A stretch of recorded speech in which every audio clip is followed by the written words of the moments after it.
woman contracted a strange illness, and by the next day when she was found, she had already become a shriveled corpse, skin and bones. Afraid of causing panic, her family didn't announce her death to the village. The shaman warned them that the burial could only take place 7 days later, and that it must be a water burial in a specific pond. In Indonesia, burial in the ground is a common tradition. Tari initially wanted to lay her mother to rest this way, but seeing how strange her mother's death was, she reluctantly followed the shaman's instructions. Before the burial, Tari kept her mother's body in their home, but on the very first night, something terrifying happened. While keeping vigil, Tari suddenly heard her mother's voice. It sounded like she was urging them to leave immediately. The nanny, hearing the noise, came over. Thinking Tari was just exhausted, she told her to go rest. But as soon as she returned to her room, Tari heard her daughter scream. Her daughter tearfully told her that grandma had just been lying on their bed. But when Tari looked, aside from her youngest son, no one else was there. She could only comfort her daughter, saying it must have been a nightmare. The second day arrived quickly.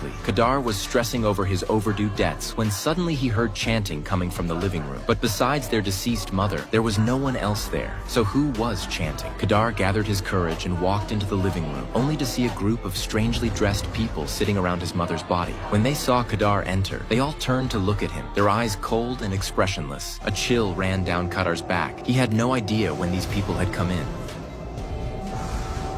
But the moment the light was turned on, they all vanished into thin air.